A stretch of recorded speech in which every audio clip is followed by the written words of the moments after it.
Shalom saudaraku yang kekasih dalam Tuhan Yesus Kristus. Selamat pagi, salam sejahtera untuk kita semua dimanapun saudara-saudara berada. Selamat datang kembali di Renungan Kristen pagi hari ini.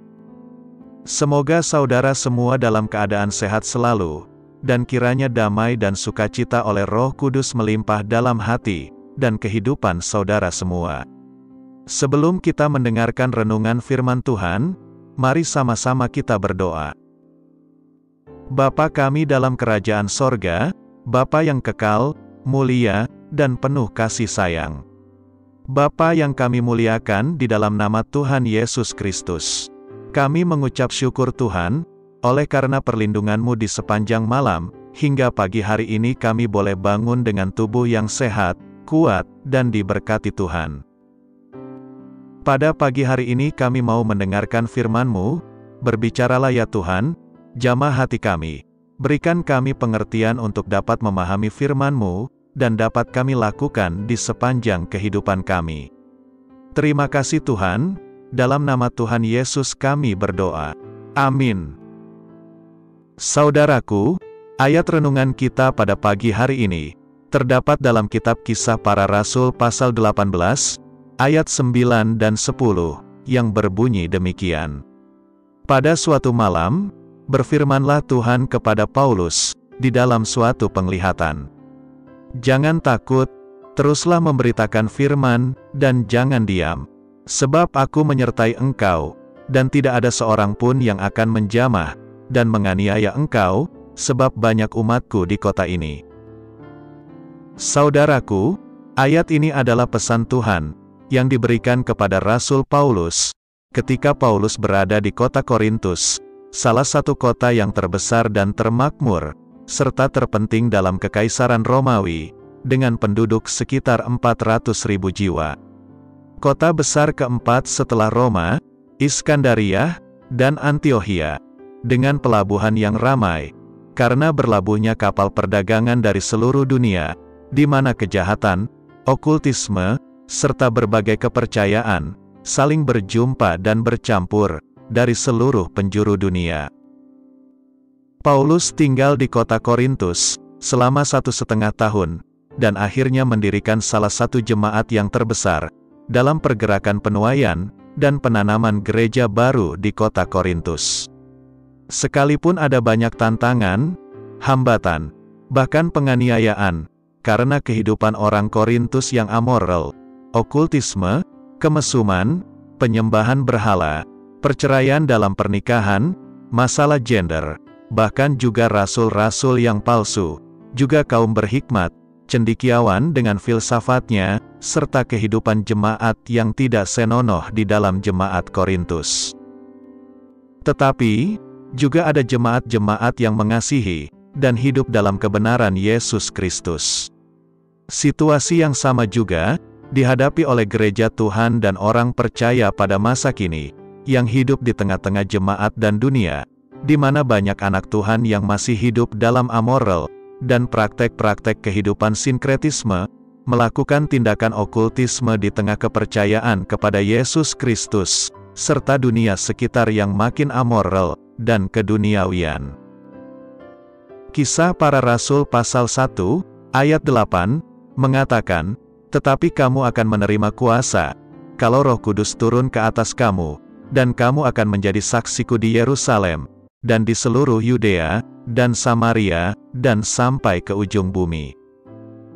Ada suatu potensi, untuk menerobos halangan dan hambatan di dalam kota-kota, apabila Roh Kudus, memenuhi kehidupan pribadi orang percaya. Melalui Kisah Para Rasul 18 ayat 9 dan 10, ada beberapa hal yang perlu kita pahami, bagi diri orang percaya, untuk menjadi saksi-saksi kerajaan Allah, di tengah-tengah komunitasnya.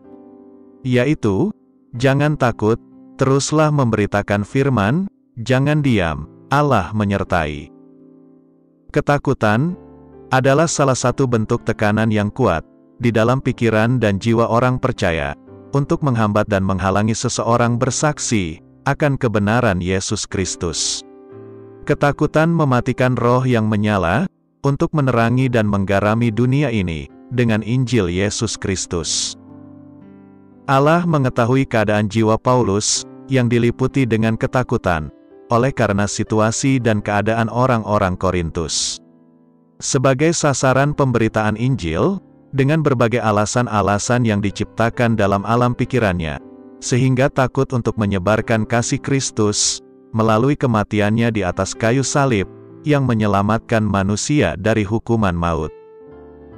Ketakutan ini juga, yang sering melanda para anak Tuhan, di tengah-tengah dunia, untuk menyebarkan berita Injil, yang menjadi kekuatan Allah, untuk menyelamatkan manusia.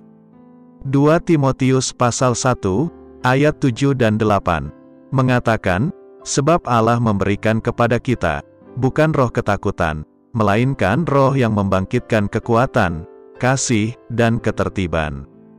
Jadi, janganlah malu bersaksi tentang Tuhan kita.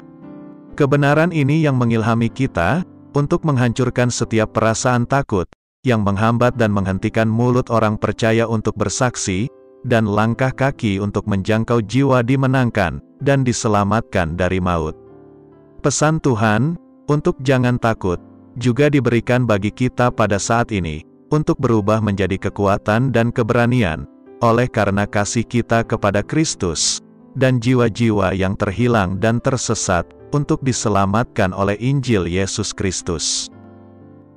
Paulus diperintahkan oleh Tuhan Yesus, untuk terus memberitakan firman, kepada orang-orang di Korintus, di tengah situasi yang menekan dia, untuk tidak lagi bersaksi. Suatu perintah yang dinamis, untuk terus bergejolak dalam jiwa, supaya sebagai anak-anak Tuhan, terus-menerus memposisikan diri sebagai saksi, yang memperkatakan firman Tuhan, seperti yang terdapat dalam 2 Timotius pasal 4, ayat 2, demikian. Beritakanlah firman, siap sedialah baik atau tidak baik waktunya, nyatakanlah apa yang salah, tegurlah dan nasihatilah, dengan segala kesabaran dan pengajaran.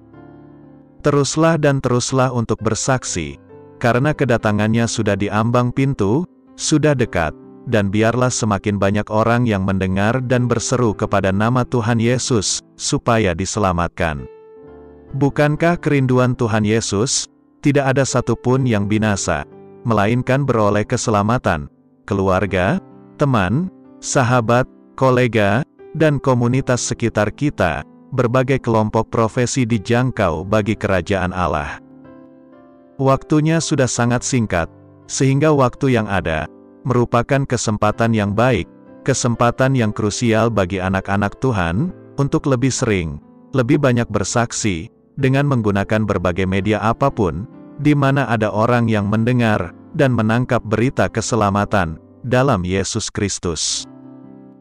Rindukan api Tuhan, membakar hati dan jiwa kita, untuk membuat roh kesaksian itu menggelora, dari dalam jiwa kita, seperti yang terjadi dengan Nabi Yeremia, di mana dari dalam jiwanya, ada api yang membakar, sehingga dirinya harus memberitakan firman Tuhan, atas bangsanya. Inginkan apinya membakar jiwa, untuk semakin dibersihkan, dan menggelorakan roh kita, untuk terus dan terus bersaksi. Diam, dan tidak berbicara atau bersaksi Injil Kerajaan Allah, serta tidak berbuat sesuatu apapun sebagai anak-anak Tuhan, adalah sebuah pilihan yang dikecam oleh Tuhan, sehingga pesan Tuhan untuk Paulus, berisi perkataan jangan diam. Mendiamkan Injil, mendiamkan kejahatan yang makin merajalela, mendiamkan pornografi yang merambah dunia anak-anak, mendiamkan pertikaian, mendiamkan peredaran narkoba yang sudah merasuki anak sekolah dasar, pesan Tuhan, jangan diam. Ini semua adalah pekerjaan kegelapan, yang ingin menguasai dunia, dan menghancurkan generasi yang menjadi penyembah Tuhan. Jangan diam, dan lakukan sesuatu, agar kerajaan Allah makin bersinar, menerangi kegelapan yang ada di sekitar kita. Lakukan sesuatu, untuk mencegah, menghambat, menghancurkan, dan bahkan mengubah atmosfer di sekitar kita, dari atmosfer kegelapan, menjadi terang, dengan kesaksian, doa, pujian dan penyembahan, doa keliling, serta perbanyak kubu-kubu doa, sehingga iklim di sekitar kita, berubah dipenuhi dengan hadirat Allah. Yesaya pasal 44, ayat 3, mengatakan, "Sebab aku akan mencurahkan air ke atas tanah yang haus, dan hujan lebat ke atas tempat yang kering. Aku akan mencurahkan rohku ke atas keturunanmu, dan berkatku ke atas anak cucumu." Jangan diam, lakukan sesuatu, supaya terjadi perubahan iklim rohani, pertobatan, penuaian, revival, dan akhirnya transformasi di sekitar komunitas Anda. Ini waktunya dan momen yang tepat untuk anak-anak Tuhan bangkit dan berbuat sesuatu. Hati Allah yang penuh perhatian dan kepedulian terhadap anak-anaknya ditunjukkan melalui penyertaannya dalam situasi dan kondisi apapun. Allah mengerti bahwa Paulus akan mengalami kegentaran ketika melayani dan memberitakan Injil di Korintus. Olehnya, Allah memberikan pesan bahwa Dia menyertai. Penyertaannya dinyatakan dengan kemuliaannya, kuasanya, berkatnya, mujizatnya, serta tanda-tanda ajaibnya yang dinyatakan dalam kehidupan, pekerjaan, aktivitas yang dilakukan anak-anaknya. Roh Kudus sudah dicurahkan, dan manifestasi kuasa dinyatakan, ketika kita bersaksi, melayani, mendoakan, memberitakan firman-Nya, dan menumpangkan tangan kepada orang yang sakit, serta melakukan peperangan rohani. Kisah Para Rasul pasal 6, ayat 8, mengatakan, "Dan Stefanus, yang penuh dengan karunia dan kuasa, mengadakan mujizat-mujizat dan tanda-tanda di antara orang banyak." Allah menyertai, merupakan peneguhan buat kita, bahwa kita tidak sendiri. Penyertaannya, menjadikan kita mengalami pertolongan, keselamatan di tengah bahaya, bahkan mengalami mujizatnya. Allah menyertai kita, dalam semua segi dan sisi, dalam kehidupan kita. Jangan takut, teruslah memberitakan firman, dan jangan diam, karena Allah menyertai. Juga merupakan pesan, bagi gereja Tuhan masa kini, di tengah-tengah krisis, situasi yang makin kelam untuk bertindak dan menyuarakan kebenaran Injil Yesus Kristus, sampai perubahan, bahkan revival itu terjadi, dalam generasi ini. Amin. Tuhan Yesus memberkati. Demikianlah renungan firman Tuhan pada hari ini. Semoga menjadi berkat bagi kita semua. Dan sebelum kita memulai segala aktivitas di pagi hari ini, mari kita berdoa. Bapa kami yang di surga, Bapa yang kami panggil dalam nama Tuhan Yesus Kristus, kami bersyukur Tuhan atas pertolongan-Mu, penyertaan-Mu, dan atas berkat-Mu dalam hidup kami. Kami berbahagia dan bersyukur atas kebaikan Tuhan pada hari ini. Tak berkesudahan kasih setia Tuhan, tak habis-habisnya rahmat-Mu, selalu baru tiap pagi, besar kesetiaan-Mu Tuhan dalam hidup kami. Terima kasih buat firman-Mu pada hari ini ya Tuhan. Kami mau selalu belajar dan terus belajar tentang firman-Mu. Firman-Mu yang menguatkan dan meneguhkan iman kami. Firman-Mu yang mengubahkan hidup kami. Kami mau berjalan bersama dengan Engkau di sepanjang kehidupan kami, agar kami tidak tersesat di dalam dunia ini. Kami mau melakukan firman-Mu ya Tuhan di sepanjang hidup kami, agar kami tetap kuat berjalan bersama dengan Engkau. Terima kasih ya Tuhan, buat kesempatan hidup yang masih Engkau berikan, kami mau pakai untuk hormat dan kemuliaan nama-Mu.